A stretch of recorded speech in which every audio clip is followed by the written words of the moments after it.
Welcome in today, you guys. We are going to be reviewing the new Natasha Denona Hyper Natural Face Palette. I want to do some close-up swatches, talk a little bit more about the palette in detail, and then we'll get to applying it. I'm going to keep this intro pretty short.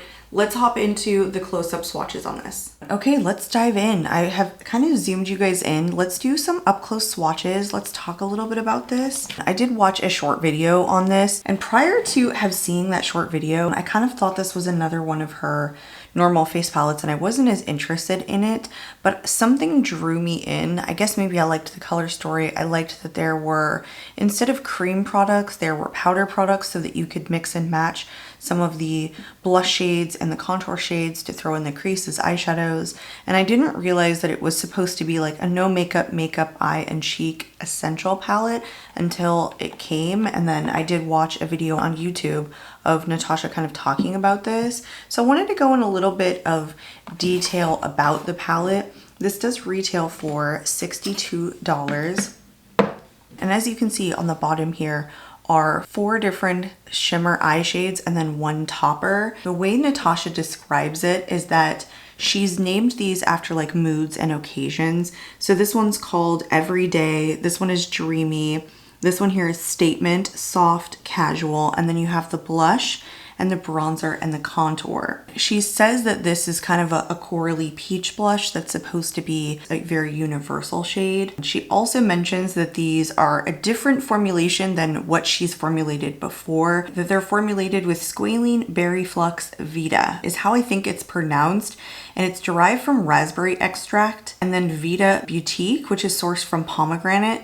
And this is supposed to be something that really hydrates your skin and that these shades kind of never dry out on your lid. She also describes it as that these are hyper silk eyeshadow formulas that are supposed to be a silky gel powder texture. And everything here is talc free. Essentially, she's formulated this palette to be your everyday makeup, no makeup, multi-purpose palette, kind of debuting her new gel powder formula. I'm not sure what drew me to this palette initially. I think that I really liked the color story and kind of the layout. Again, really just not the cream products that she's included in some of her other ones, that you have incorporated some matte shades that you can use on the lid. One thing that I like about Natasha's shimmer color stories is that she usually does a very unique shade range, so you get very dark, deep shimmers that are different tones, plus a sparkly topper. I think she does that in a lot of her palettes and I really enjoy that. I'm gonna move this to the side. Let's start swatching it. I'm gonna start with the eyeshadows and I'm gonna go over, and then I'll move to the powder, bronzer, and contour, and I'll move left.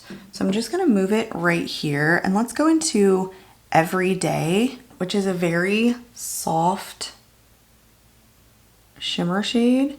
And she says that these are designed to be like no fallout, no hassle shades. They are like very smooth. And she says these are designed to be kind of one and done shadows as well, and best applied with your finger. So that one is Everyday.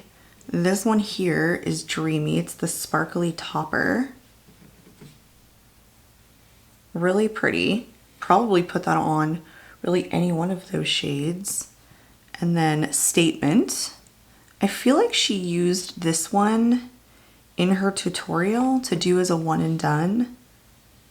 All of these shadows would be beautiful as one and done shadows. The next one is Soft, which is the pink shade. Yeah, these all are very, very creamy.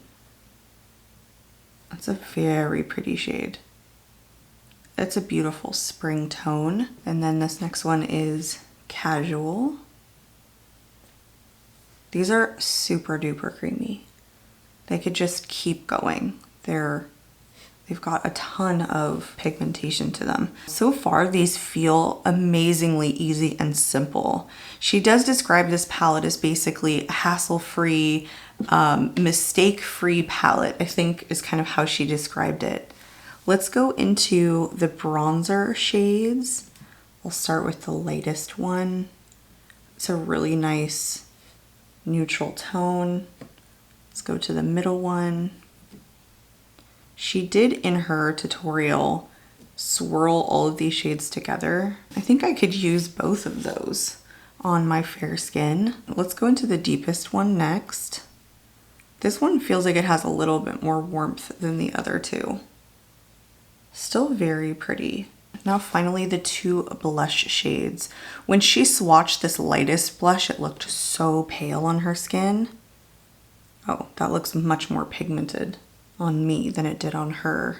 And then finally this last blush shade that is more corally. Oh, that one is so creamy. Those feel fantastic. Like every one of them feels so soft and luxurious. It's really kind of a pleasure to stick your finger in it and like play around, I have to say. I definitely am most excited about the matte shade. You can incorporate them with these, but also that these are slightly light reflective and they are kind of statement looks, but easily one and done shadows. I like this. I like the concept of this. I think there are probably other palettes like this on the market, but I understand it more now that she's kind of explained it. So let me give you a different shot of what this looks like from my phone, and then we will jump into playing with it.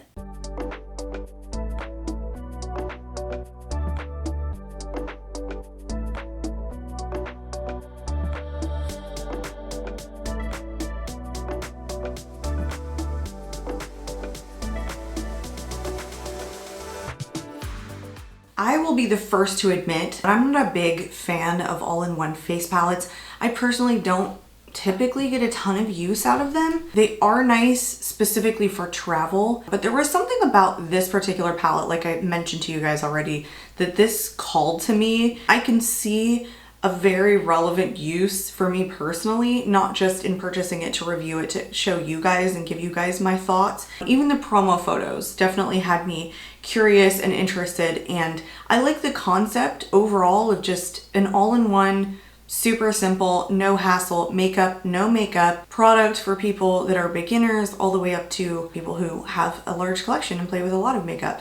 So I want to keep it simple. I want to stay pretty true to what Natasha has kind of given us here. I want to go into this everyday shade and just use it all over. I have been finding, even though I haven't really been into face palettes, and very specifically eye and cheek palettes all in one, I don't find myself reaching for, or even purchasing for that matter. But coincidentally enough, I've been reaching for Natasha's palettes a lot lately. I have been just like leaving them up on my vanity to use the mattes specifically quite frequently. And then some of her palettes just for my very everyday looks when I'm just trying to rush. That's what I think she gives us in terms of formulation, is something that's super simple and something that's very everyday and can be used by beginners. There is something very nice and rewarding in simplicity when you're trying to get ready quickly. It's fun to play with indie brand shadows, for example. I've been purchasing a ton of those lately, but there are a lot of formulas that are maybe a little bit more difficult to work with. And when I'm thinking of like, I have 10 minutes to get ready, I was literally just reaching for Natasha's shadows. Not that they were like glamorous, but they were pretty all on their own, and they were fast and they were simple. And I personally just found myself using them more and more, especially in 2023. Some of her shimmer formulas in her midi palettes kept being my favorite. I kept reaching for them. Even if I was pulling in different mattes, I was reaching for those shimmers, like in the Yucca palette, for example, really frequently. Like, this is just simple. You could just easily wear this on its own. I want to glam it up just maybe a little bit, and I want to use that sparkly topper and see how it looks on top of this. That shade in Dreamy, and just kind of pat it. Oh, goodness. That's intense on top of that other shade. I'm just going to pat it on half of my lid, on both sides. Ooh, you can really glam this up. Or inner corner highlight. This is pretty intense as a topper. I like it. I wonder what it would look like just on its own. Probably pretty. I mean, there's a little bit of fallout with that one. She does say that this is supposed to be like a hassle-free palette, but that one's a lot of sparkles. So it was a little bit of fallout. And I mean, you could literally just leave it like that. But I do want to take probably, I think the shade in the middle here, and use it as a transition. She does do one of these shades anyway as a transition in her YouTube video. Oof. Oh my goodness, that is gorgeous. Yeah, something about her mattes recently have been attracting me quite a bit because there's no work required. Genuinely no work required. When you don't want to think about it, I think that's when this is good. I am going to go into Statement and pop it in the outer corner just a bit. Although you could take this darker matte and pop it in the outer corner. I just like this shade Statement. I almost want to say this is the one she grabbed when she was doing her YouTube video. And she popped this one all over and then just brought one of those bronzy shades in the outer corner. Now let's go into bronzer and blush. So I'm going to take this, I'm just going to dip into the whole thing and apply it. That is how she did it in her video. And I want to see what shade it produces on me when you do that. I feel like it's a pretty warm shade when you mix all three of them. That middle and deep shade are pretty warm toned. The only concern I have here is that that deepest shade isn't deep enough for a deeper complexion. She doesn't talk about this one being universal or that shade in particular being universal, the way that she talks about the deepest blush shade being a corally peachy universal shade for all skin tones. And I don't know how true that would actually be. That takes no work. So the convenience is definitely there. It's warmer than not. And she says that you can take these on their own.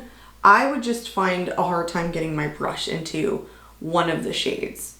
Like I wouldn't be able to just pick that up with a brush, and I don't contour, and even if I did, I'm not sure that's necessarily dark enough. It's pretty when they're swirled together. Again, I think my concern here is that this wouldn't work on a deeper complexion. It's just not dark enough.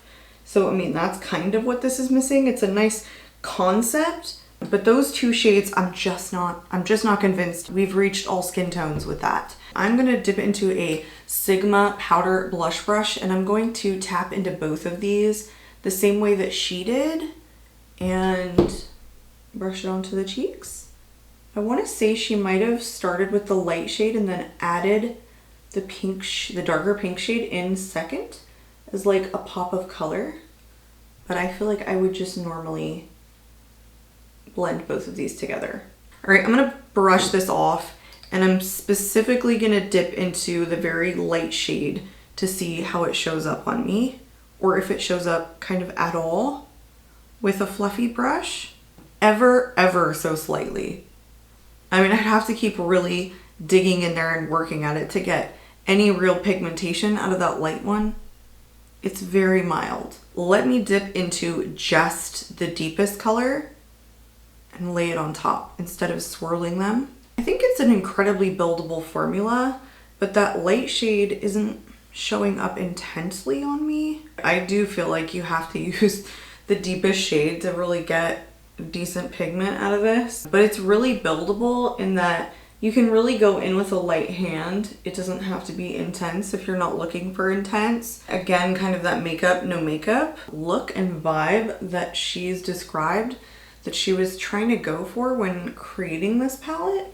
I don't love the blush formulation, or maybe I just don't love it with this particular brush. I don't think it's quite laying evenly the way that I hoped it would. Again, I'm not sure this is going to work on deep skin tones. Let me throw on some mascara and then we will talk final thoughts. You know, I really like the concept of this, but I pulled out my I Need a Nude palette from Natasha. This was one that I kept up on my vanity for quite some time, like after it released, because I was just really enjoying these shimmers as very everyday. So I was kind of taking a look at some of these, and the two shades that I ended up using were Everyday here and Statement here. And I'm kind of comparing them against some of the shades that I have in the I Need a Nude palette. And I was like, well, they're pretty similar. This one right here is Ella from I Need a Nude, which is very similar to Everyday here. And then this one that is Statement from the new palette. And then this one is Filigree from I Need a Nude. I mean, they're so similar looking. I think the difference is the gel to powder formula or powder to gel formula that the new palette has, where these are a little bit more foiled. So let me like swatch them next to one another so you can kind of see like the difference in texture. So this one is from the new palette. This one right here from I Need a Nude, new palette, I Need a Nude. You can see that there's definitely some more texture to the ones in I Need a Nude. They're intense. Like this one's super nicely pigmented and they're not too foiled and too chunky. And I did not love the bronzer and blush in this, kind of the way that I was hoping to justify holistically make me fall in love with it. Even though I really enjoyed the shadow formula, I felt that was really nice. But again, I feel like we have these everyday tones from her already in the I Need a Nude palette. Additionally, if you wanted to bring some of these shades in as matte shades like I did, you have that in the I Need a Nude palette. Some of the peachy pink tones are already here. Some of the more contoury bronzer shades are already here. And I didn't love the bronzer and contour as like standalone bronzer, contour, and blushes. So I think my final thought is that it's nice if you don't already have a palette from Natasha Denona and or you really like to travel, so something like this is very convenient for you, where I feel like conversely, if you have the I Need a Nude palette and 300 blushes in your collection, that you probably don't need this because these just aren't the addition that I needed to make this like holistically something I absolutely fell in love with. I hope that makes sense, you guys. I hope you enjoyed today's video. If you are interested in the palette, I will be linking it below. I'd love to hear your comments whether or not you are going to pick this up. If you enjoyed this video, please do give it a thumbs up. I'm out of here and I hope to catch you all in my next video. Bye guys.